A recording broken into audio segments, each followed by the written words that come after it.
हली महमद शेख के पुलिस बिना के वारंट बिना के FIR जे अरेस्ट कयो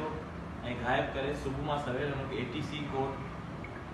क्लिफ्टन में पेश किया वियो। उन केस में जंहिंमें उनके पेशावर हाई कोर्ट में 4 सेप्टेम्बर ताईं प्रोटेक्टिव बेल ॾिनी वई आहे। इन सां इहो तासर वञे थो त पुलिस ऐं कुझु इदारनि लाइ कानून जी का बि हैसियत कोन्हे, हाई कोर्ट जे हुकुम जी का बि हैसियत कोन्हे, कंहिं कोर्ट जे हुकुम खे मञण त कासिर ताईं को कोर्ट जो हुकुम उन ते असर नथो करे ऐं मुल्क पूरे में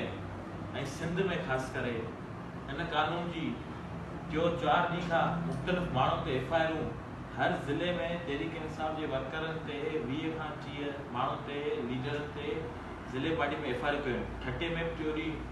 गैर कानूनी FIR कटी वई त ठटे में अटक पेट्रोल पंप वटि रोड ब्लॉक कयो वियो। हालांकि कंहिं दोस्त किथे को रोड ब्लॉक कोन कयो, न ई का कानूनी ख़िलाफ़ वर्जी कई हुई, का बि अहिड़ो अमल कोन थियो। पर अफ़सोस जी ॻाल्हि आहे पुलिस वंगारी वञण लाइ निगरान हुकूमत हूंदे बि पुलिस पीपल्स पार्टी MKM जी बी टीम तौर कमु करे पई, या निगरान हुकूमत उन्हनि जी बी टीम आहे। अपोजिशन लीडर हली महमद शेख जॾहिं हो उनखे गैर कानूनी तौर ते लाइ उनजी जॻह ते MKM जे अपोजिशन लीडर नामज़द करे उनखां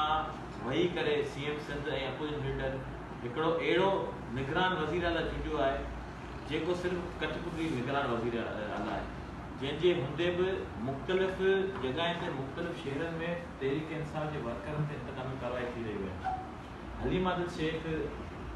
तहरीक हाई कोर्ट खां रुजू कयो त जेका बि केस आहिनि हुन में इतला ॾिनी वञे त जेको कानूनी हक़ आहे हुनखे बेल कराइण जो बेल कराए। पर अफ़सोस जी ॻाल्हि उहो केस ज़ाहिर करण खां पोइ बि हिकिड़े अहिड़े केस में कयो वियो जंहिंमें उहो बेल ते आहे। थी सघे थो सुभाणे ताईं हुन ते 10 ॿियो FIR थी वञे, पर इहो असांजो इहो ई प्रेस कॉन्फ्रेंस मक़सदु इहो ई आहे त असीं हिन अमल जी मज़म्मत करियूं था ऐं मुतालबो था करियूं